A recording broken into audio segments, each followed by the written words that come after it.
Hello and welcome to another episode of another live episode of Town Hall Chat. It's a Monday. Yeah. It's actually Monday, September 22nd, Yes. and we are live tonight. It's just Jen and I, and we're talking about starting a new business and how to do that online, how to kind of promote yourself online, what are some good tips and tricks to starting a new business, and that'll all go down in the next hour or so.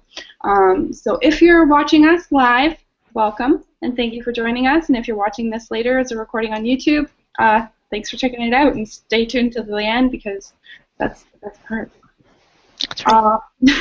With me, as always, is Jennifer Perry, or at that Jen Perry on Twitter. Jen, do you want to tell us a bit about yourself? About me. Oh, I'm tired today. It's Monday.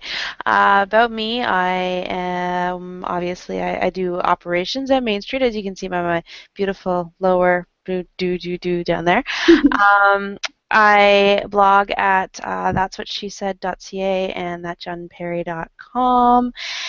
I am a mom, and that's all I got today. Jen's tired, everybody. So am I, actually. I'm pretty tired. But we motored through. That's what we do, right? So this week, and as you know, I'll introduce myself briefly. I'm Christella, at Christella Says on Twitter, and principal of Main Street Creative, as well as blogger at crawltheline.com, Yummy Mummy Club, Blunt Moms, and a variety of other blogs. So thank you so much for joining us tonight again, like I said. Tonight we're talking about small business and new business and how those two things can really get started online and how we can help you from Main Street, or just giving you some tips tonight to hopefully give you information that could be useful. So first and foremost, I want to talk a little bit about a small business that we're working with, Thomas Bailey Hair, who we had an awesome event this weekend. Jen, let's hear about the event. How did you like it? The event was fantastic. It was called Blow Out Your Blog, and we had invited I think we had 13 local bloggers come, and they had a full conditioning treatment, blowout of their hair. We did blog consultations with them. We had food and drinks. It was a great time to mingle, especially with Blistum coming up. It was a great time because I think almost everyone there is going to be going to Blistum, so it was just worked out as a kind of a pre-Blistum event as well. It was fantastic. They had quite a few who booked appointments to go back after, so it was a really successful event for not only us but also for the salon. So it was great. And, yeah, it was great, and I think that that's something that kind of leads into tonight's topic, which is new businesses and how to gather attention online. And I think one of the great ways of doing that a lot of people kind of don't realize or are a little bit weary of is working with your local influencers. So for us, we are lucky enough to be tapped into that market of Durham region, Toronto area bloggers who do this professionally, and we have a great kind of resource there. So when we were coming up with this event, it was kind of interesting because I know I was kind of trying to think of ideas of how to incorporate blogging in a way into this client that's a hair salon, and how to kind of make those two worlds mesh in a appropriate and also useful way.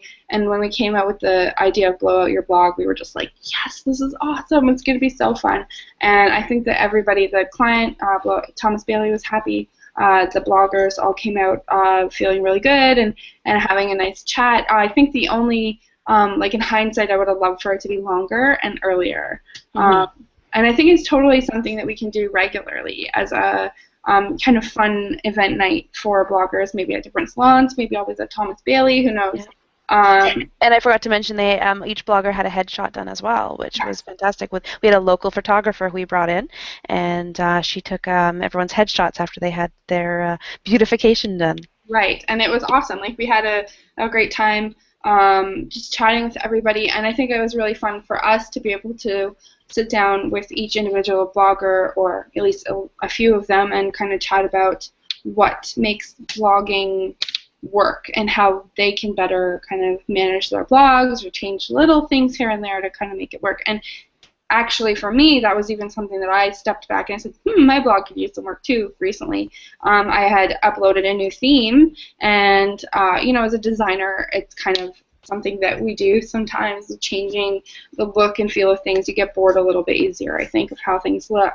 And I changed my blog theme on Crawl the Line, and I started looking at my Google Analytics in the last few weeks, and I noticed my bounce rate had gone up crazy. And if you don't know what a bounce rate is, when you're on Google Analytics, a bounce rate is something that's fed to you as a statistic, and basically what you're being delivered is how many people are landing on your site and then bouncing off immediately within, I think it's under 10 seconds or something. So it's anybody who kind of jumps on your site, doesn't see what they want and leaves, or someone who thought they were going somewhere and it didn't end up being what they wanted, or an accidental click, whatever it may be. But you want that number to obviously be as low as possible, and the lower that number is, the stickier your site is, meaning that the more often people land on your site and stay there for a longer period of time.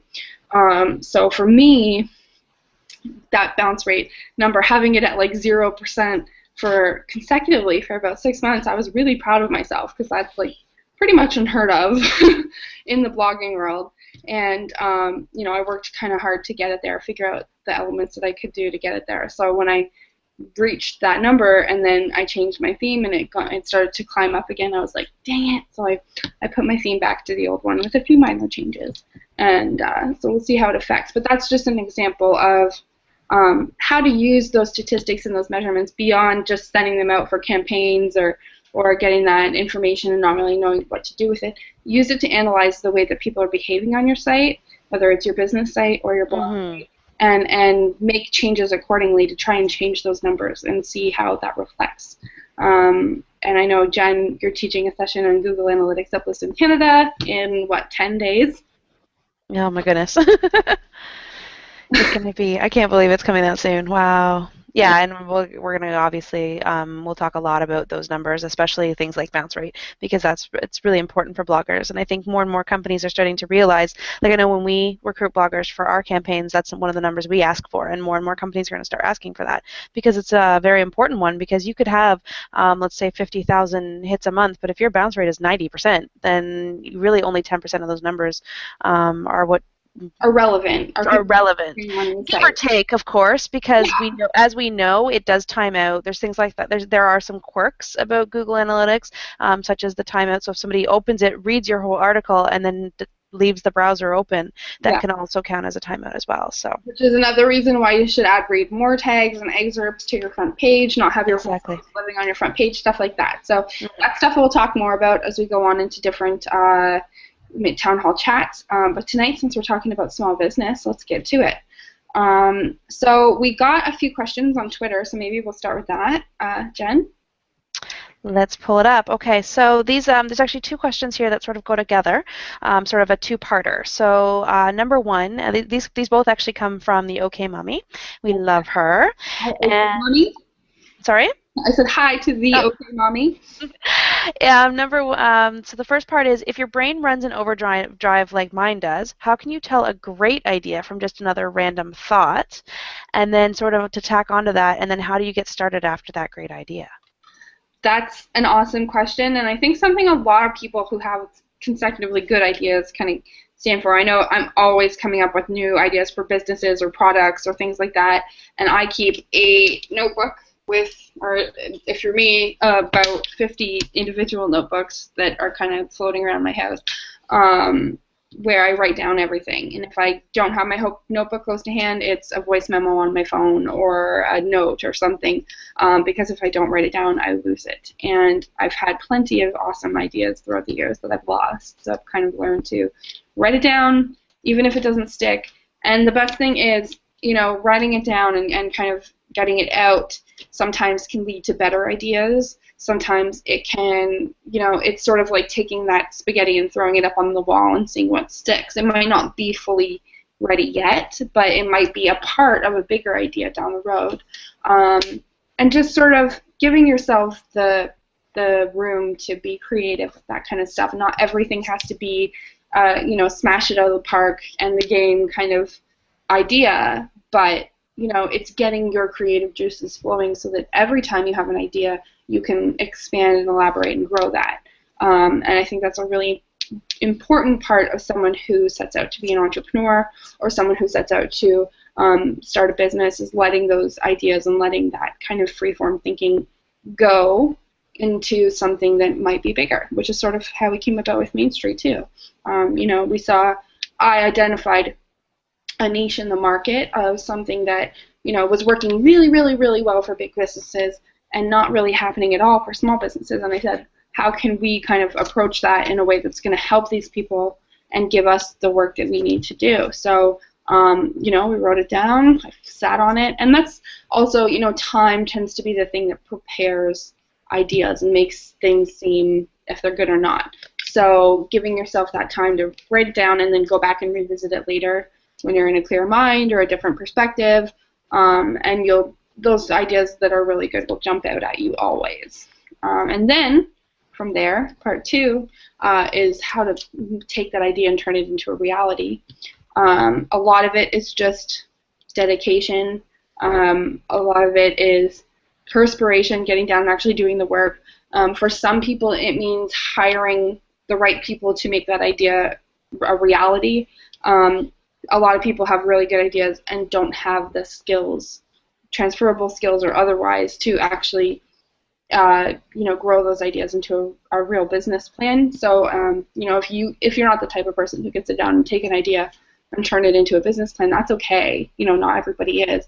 What you want to do is find someone who can kind of help you grow that idea and foster it, nurture it until it's something that's viable, and start with a good plan. Start with, do I know who, what, where, when, how, and why? Who is this business for, or who is this idea for? What will it do? Where am I going to do it from? Why is it needed in the market? Who is my customer base? All of that kind of stuff. And if all those questions are easy to answer, then you probably have a good idea. What do you think, Jen? Yeah, the only thing I would add from that, and sort of what you were saying, is it's very important to cover all your bases and make sure that you have, like, if you are, like we always joke that we're left brain, right brain, because we have two completely different styles of and the things that we're responsible for. And that's the thing, starting your own business, I know a lot of people do it on their own, and if you can do it on your own, that's fantastic. But if there's somewhere that that you're lacking, like if you are fantastic creatively and you have the idea of what you're going to do, but you have no idea about customer service or how to handle other aspects, then maybe it's not a bad idea to bring somebody on who does, because that's going to just make things much smoother. And then the other point I was just going to make is that you have to, from the minute you go in, you just have to be prepared that not everything is going to go as wonderfully as you hope, and you're just going to learn from that.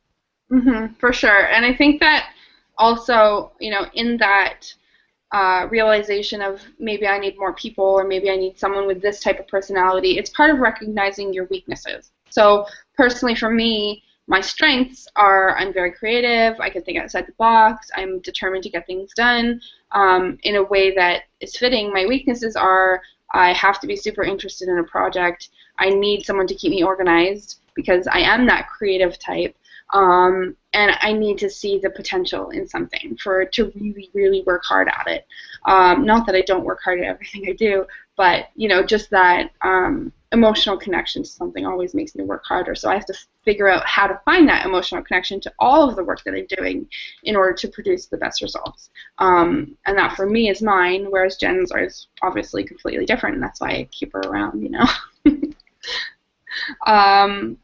And furthermore, just when it comes to building out a business, you really have to have an end game in mind. For us, it wasn't, we're really good at this and we're really good at this and this is how we can kind of make it happen.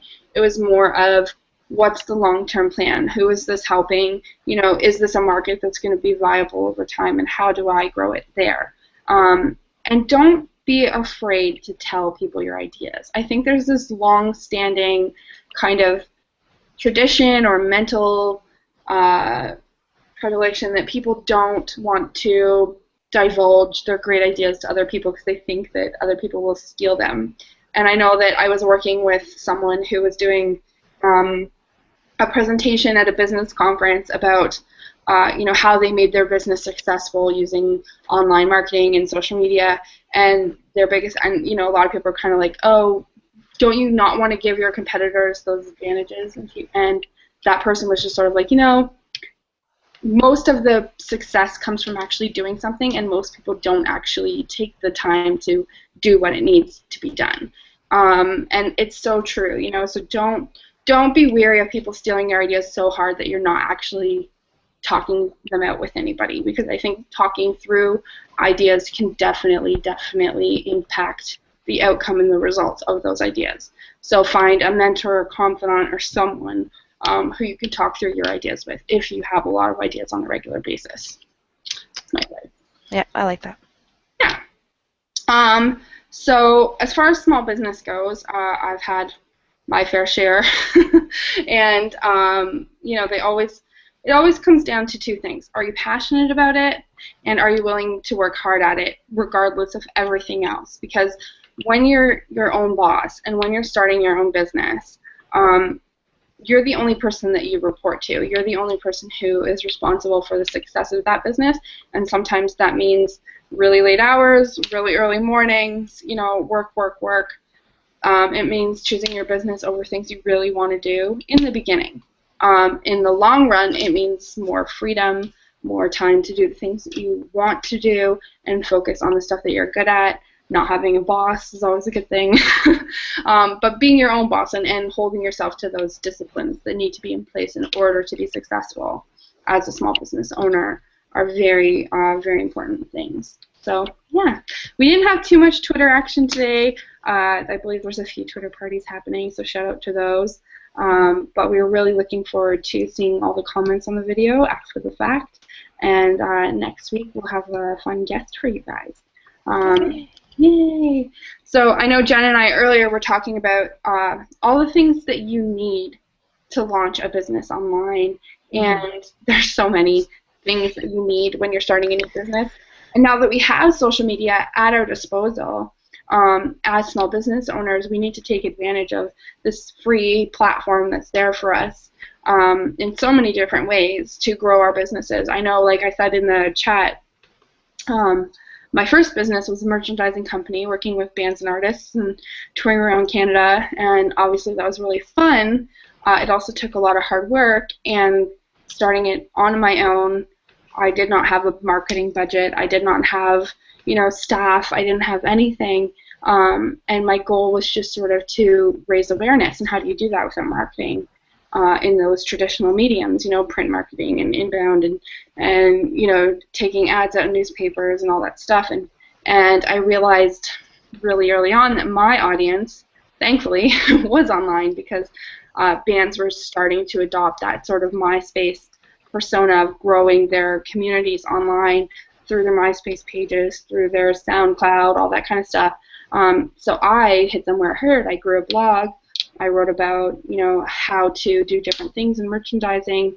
I built a community on MySpace and then on Facebook shortly after that came out. And I've just, consistently been using the tools that I'm afforded in a free way to go out and find an audience that way. And I know that there's a lot of examples of small businesses, especially even in our area, that are doing the same thing. But we wanted to talk about the top 5 things that you need to launch a business online. So there's a few, so bear with me, there's 5. So the first one is, and this one's a little bit close to my heart, is great branding. And I say great branding not in a you have to have a $5,000 logo designed by the best designer, but you have to be able to connect with people within a very short period of time, like under 3 seconds. If someone sees your business online in a forum, on your website, in a signage, printed, wherever, and it doesn't connect with them, you're not going to get that transaction automatically. It's just not going to happen. I know that there's stores that I walk by on the street and I'm like, yeah, whatever. And then there's stores that I walk by on the street and they have a really cool sign or an interesting name or something that connects with me, and I'm like, oh, I have to check that place out. And it's not because I know what their products are. It's not because of anything like that. It's just because I want to know the mind that came up with that. I want to get in there and see what that's all about. And sometimes it's great and sometimes it's not. Some great examples are like cupcake companies. There's a there's a bazillion cupcake stores out there now. And the ones that really connect and stick are the ones that are really well branded. Same with hair salons, same with, a lot of kind of brick and mortar type things that can use that online branding to grow their business beyond just the kind of walk-in traffic that a lot of smaller businesses get. So how do you go about getting great branding? Well, first of all, you need to hook up, if you're not a designer, which most people aren't, obviously, hook up with a designer, but don't just go with the first designer you meet, because you don't know what the quality of their design is compared to any other designer on the street. So do your research, talk to people you know. If you really like the branding that a business has, go in and ask that business owner who did their design, and I'm sure they'll tell you. But be clear in what you want, but also know that the designer that you're working with is an expert in their field, so take what they have to say seriously. Don't say, I know my logo needs to be a star because the star means this to me and I grew up in this and that, and if the designer doesn't think it's going to connect with people, then it probably won't connect with people. So you need to kind of heed their warning in that sense. And I think some great examples of branding, we were talking about FreshBooks earlier, and I actually really love FreshBooks branding because I feel like they focus on the fresh and not the books in a sense, and it sticks in your mind. Yeah.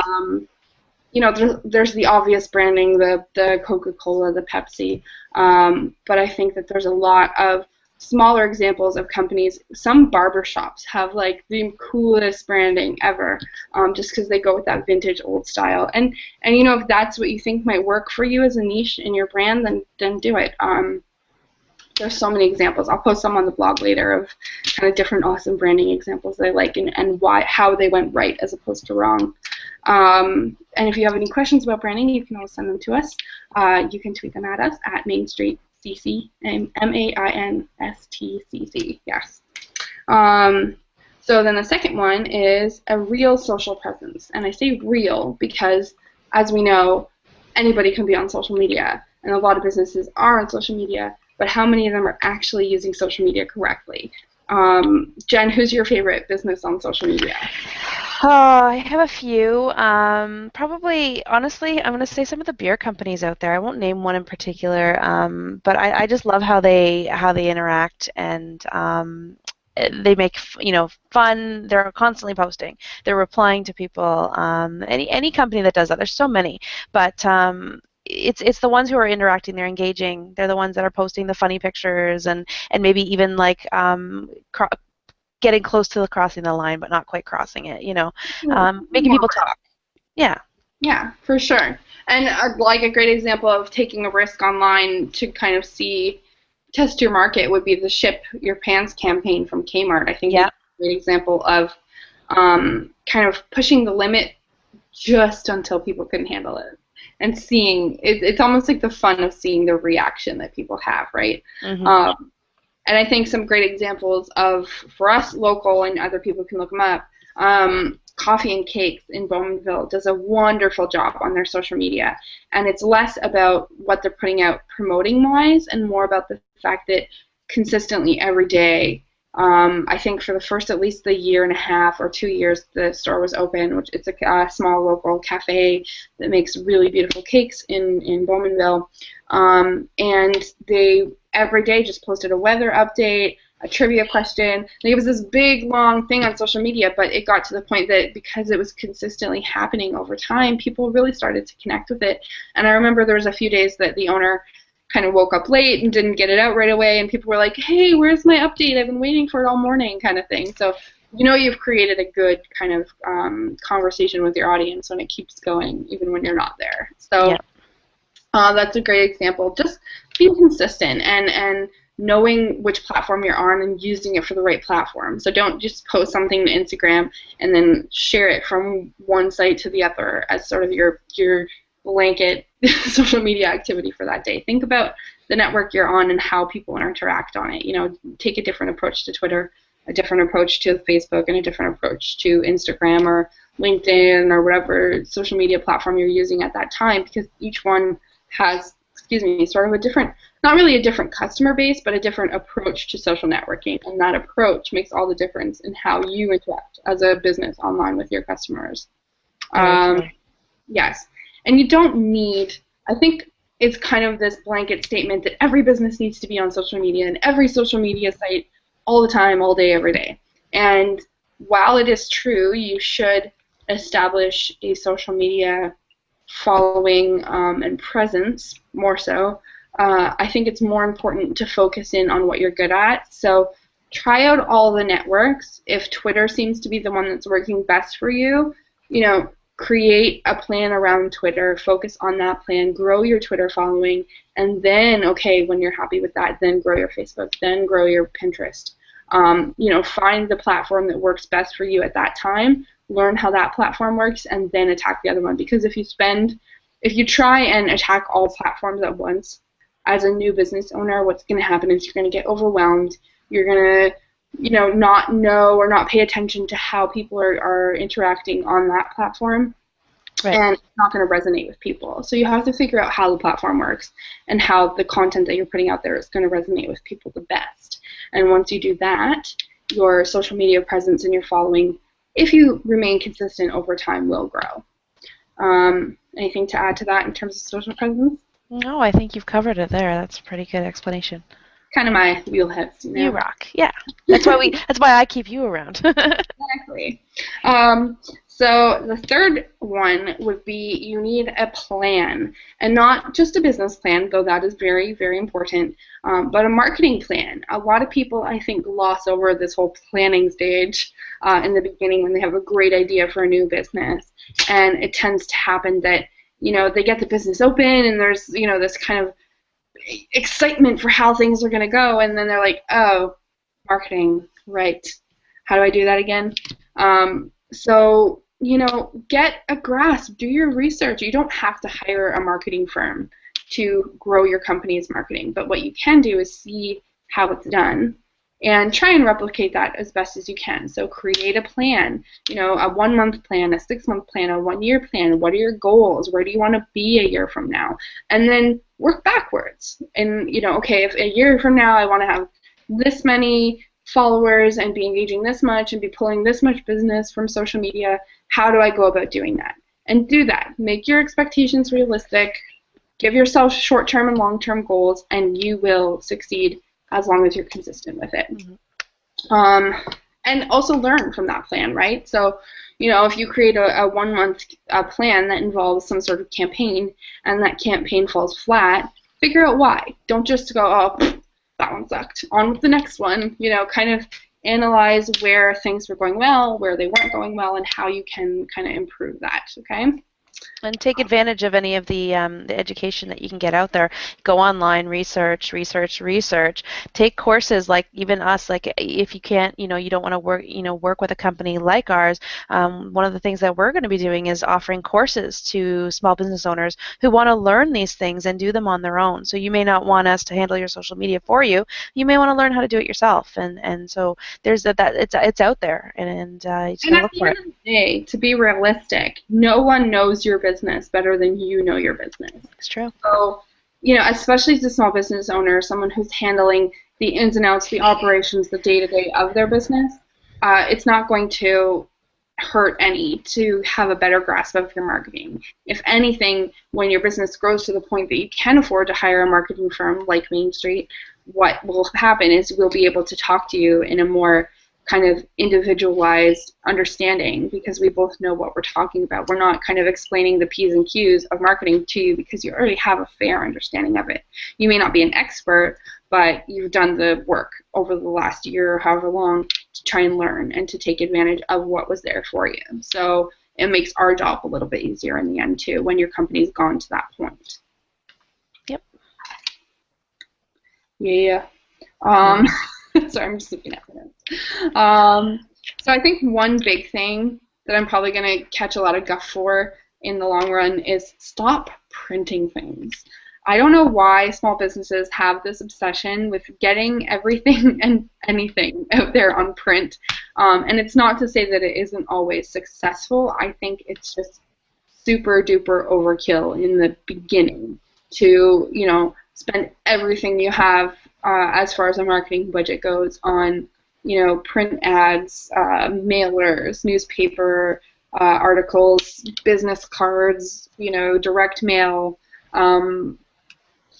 leave behinds. There's all sorts of different kind of printing tchotchkes, those give out things that everybody gets. To this day, and we've been open since January, we've only printed business cards. And I try and follow my own rules, and the reason that is because I really feel like print, in a sense, is dead. Sorry books, sorry newspapers, but why spend a lot of money on the output and not know what you're going to get in return? The nice thing about online marketing is you can really measure in small, little bitty amounts how successful something is. And if it's not working right away, you can tell, and you can lower your budget, you can take it off, you can change the wording, you can do whatever you want. Nothing is forever. And that's the thing about print, is if there's a mistake, weren't we at a restaurant in our area probably 2 months ago, and they had printed menus, and they were barely functional English. They were, I don't even know, it was a special that they had put on the table, and it was they had someone overseas design it, and that person just, maybe they told them what it was that they wanted and didn't write it down. But anyway, it did not translate, period. And that's the problem. Those things are still out on the tables. And I was like, what is this? And Jen and I kind of laughed over it. But in reality, as a business, is that what you want to be putting out into the world, is your mistakes? And even when we're working with new businesses, I always say get 250 business cards. It might be cheaper for you to start off with 500 or 1,000. But you're probably going to want to make changes down the road as you get to know your customer base, and you see what your competitors are doing, and or you get a new Twitter account because the one that you had got hacked, or you forgot the password or whatever. When you're just starting out, start small and grow from there. Don't feel like you the need to get everything done all at once, and work with the free or very cheap options that you have in the beginning and kind of grow from there. You do need business cards, though. And good business cards. If I hear anybody who watches this podcast getting stuff off of a certain print your own business cards for next to nothing, free shipping, blah, blah, blah kind of site, I'll be very angry. And last but not least, definitely not least, if you don't have a Jen, which you shouldn't because she's mine, your business needs structure. And I think that's something for me that I realized early on that I can't necessarily provide for my business, and that's why I have a Jen. But we still have more tools on top of my Jen, that that kind of help keep our business stable and afloat. And so we're going to talk a little bit about those tools because we think that they can be immeasurable advances for your business too. So for us, the first one is a good CRM system, and we went through a couple kind of trial runs with different systems online, and most systems online now do have sort of free trials, so you can try things out. So that would be my first piece of advice as regard to this, is test out different softwares to see what works best for you when it comes to CRM systems, accounting, all that kind of stuff, because what works really well for company A may not work as well for company B. So what CRM system do we use, Jen? Is that Podio? That is Podio. Yay! Yay! So Podio is made by Citrix, which you might know Citrix. They make the GoToMeeting software, and I think GoToMyComputer too, but I might be wrong about that. So what they do is they specialize in sort of inner office communications and webinars and stuff like that. And they created this super cool multifunctional sort of interoffice browser dedicated backend that you can get in. You can create different applications. You can download applications from their app market. And for us, we're still using the free version, aren't we? Because we're so small. So it has a lot of scalability to it in terms of the size of your business and the functionality that you need, which is amazing because a lot of CRMs are catered to specific industries. There's retail CRMs and there's, automotive CRMs and those are great and they usually work well. But the problem is when something's not scalable and changeable, sometimes you have variables in your business that are different from other businesses, and you want to be able to modify it to suit your needs. So that's why I personally love Podio, because I'm able to add in different things. So what we do is we have like a sales area where we manage sort of all of our incoming clients, and what stage are they at, where are they at, what's their budget, all that kind of stuff, and it's all done automatically. We can sync it up. It's amazing.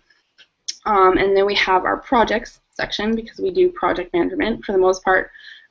So we use that to keep track of the stage at which a project's in. Has that project been paid? What are the finite details of the project? What are some of the variable details of the project? How can we kind of best serve our customers by giving them the best product within that project? And we can have nice little internal conversations too, which is very good. And there's a lot more to it than that. There's HR software in it. There's it's insane. There's so much in there that you can do. We'll have to write a post about Podio and how amazing it is for us. And then the second one, and the one that I love the most, is FreshBooks. And the reason I love FreshBooks is because it is so fresh and refreshing. It really is the best dedicated browser account software that I've found so far. It's really built for people who are freelance, for companies that do a lot of sort of like services, business services, as opposed to selling products, although it can definitely be used for that as well. Has a wonderful invoicing software. You can even ask for reviews from your customer with it, which I think is great. You can keep track of your expenses. You can keep track of your employees' times. And everything is billable and interchangeable and wonderful. I just love it. I could talk about Podio all night. So those are two that we use to help keep structure in our business.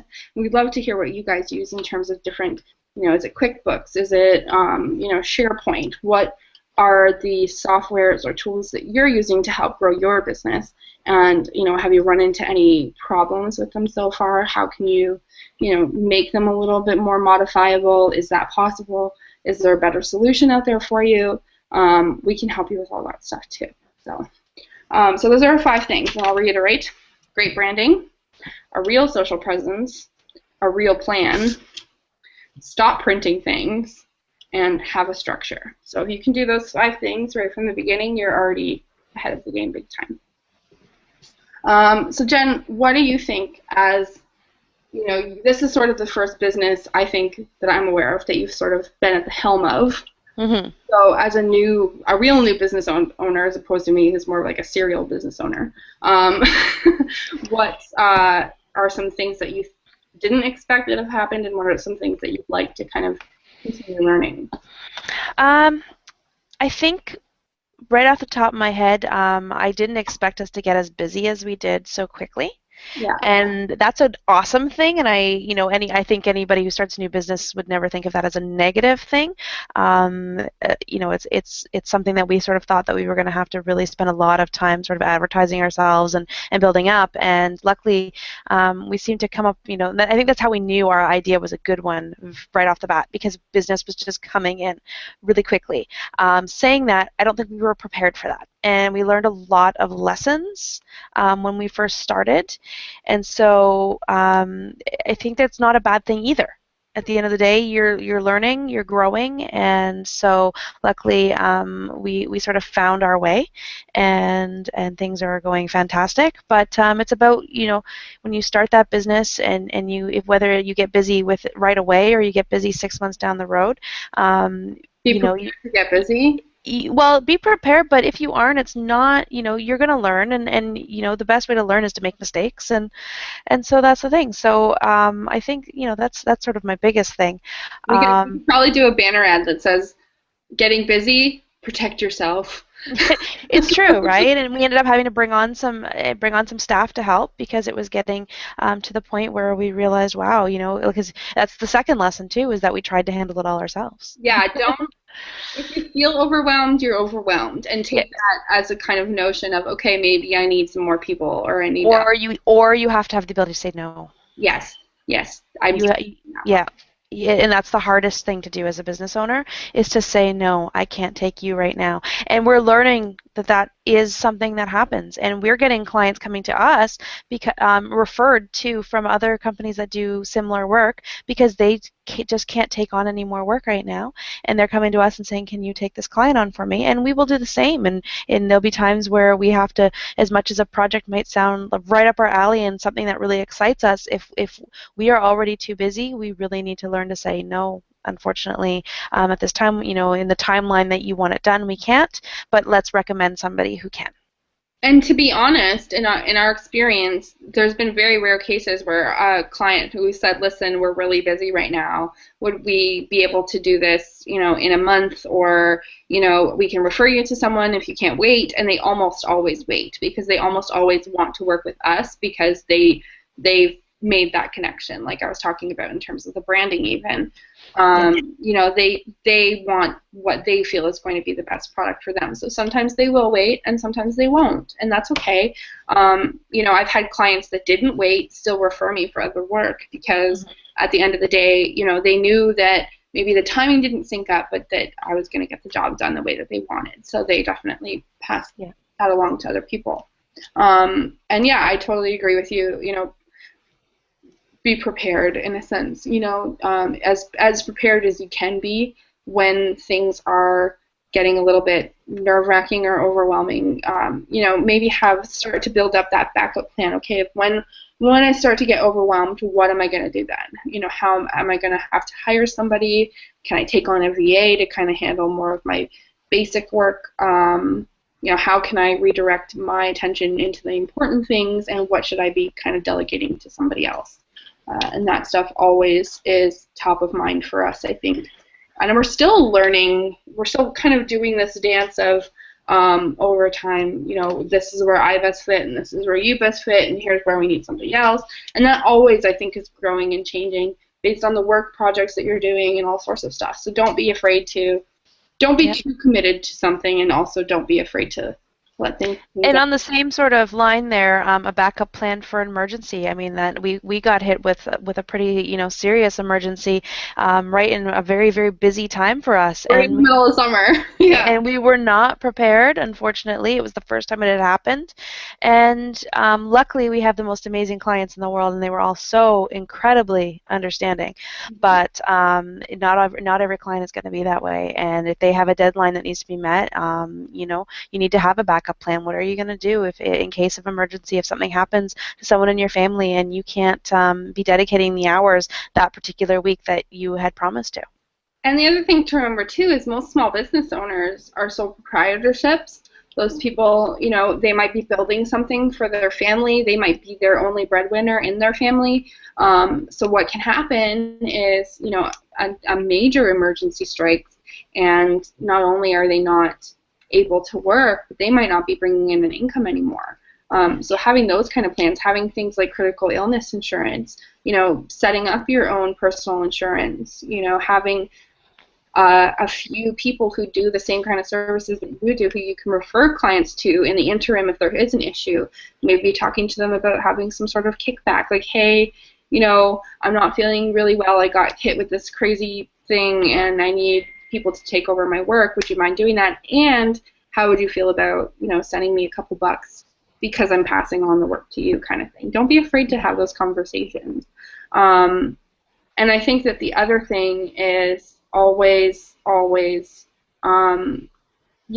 be present in the business that you're doing that day, and set your times around things. I think that's something we've learned also over time is, dedicating 24 hours a day to your business when you're a mom or a dad or you have other commitments or other responsibilities can be really difficult to schedule everything in. So sit down and come up with a workable and variable schedule for yourself that can really help you kind of battle that overwhelming feeling of, oh my gosh, what have I gotten myself into? Yeah. So that's great. We've got about 15 minutes left, and we didn't get too many questions tonight, which is good because we wanted a chill night anyway. But I think that going forward, just in terms of town hall chat, we've been having an awesome time. We love all the feedback we're getting from everybody. But we want to hear from you. We want to know what you like, what you don't like, what you want to see. Do you want to see special effects? Do you want to see a trailer? Do you want to see us interviewing different types of people? If you have a suggestion for someone we should interview, by all means make it. If you want to be interviewed, tell us why. For us, Town Hall Chat is about not only putting this information out there so that people can use it and get those tips and get that help, but also to create a conversation around small business, new business, blogging, social media, PR, marketing, all that stuff. We want to get people engaging in that conversation because we think there's still a lot to be said. So if you have something to say it. Do you have anything to say, Jen? No, I think I'm good. It's not good. I'm tired. So it was a long weekend. It was. So in a week, a little over a week, we will be at Bliston, Canada. Yes. As we said last week, Jen and I are both community leaders. We are each doing our own micro sessions. Mine is on handling the haters. What? And what's yours on, Jen? The fabulous world of Google Analytics. So we're going to talk bounce rate and all that fun stuff. The glamorous lifestyle of a Google Analytics expert. I'm going to make it fun. Yes. So those are both really important, but in different ways, kind of micro sessions, as well as, how many micro sessions are there? Like 17 or something? A whole lot. Yeah. So good luck picking on those, by the way, everybody. So if you are going to Bliston, Canada, you might know that Main Street is a media sponsor, media partner with Bliston, Canada, and we're so excited to be there coming up the next week and a half, and we have a lot of kind of fun stuff we're going to be doing while we're there.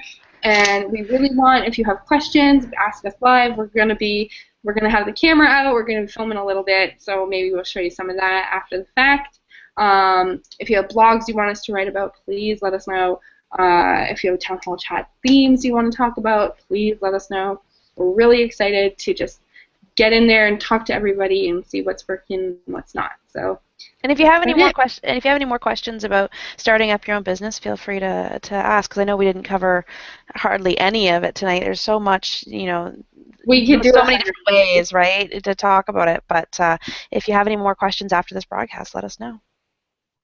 Absolutely. And as always, we are from Main Street Creative. If you don't know what Main Street Creative is, you can visit our website.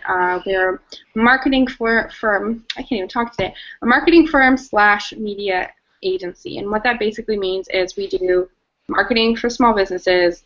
We offer media outputs like websites, social media management, all that kind of stuff. And we have cultivated an amazing group of bloggers that we work with to help promote your business and your products to the right eyeballs. So if you have any questions about our services, you can always talk to us. Hit us up at mainstreetcreativeco.com. And I guess that's about it. Jen, do you have anything else to add? No, that's it. Awesome. Well, we'll see you next week at another Town Hall Chat. As always, the Twitter chat starts at 9 p.m. Eastern Standard Time, followed by this beautiful live cast right here. See this box? That's what we'll be in this time next week. So 10 p.m. Eastern Standard Time, we do the Google Live Town Hall Chat, and we'll see you then. So thanks for coming, thanks for watching, and we'll see you again next week. Bye. Bye.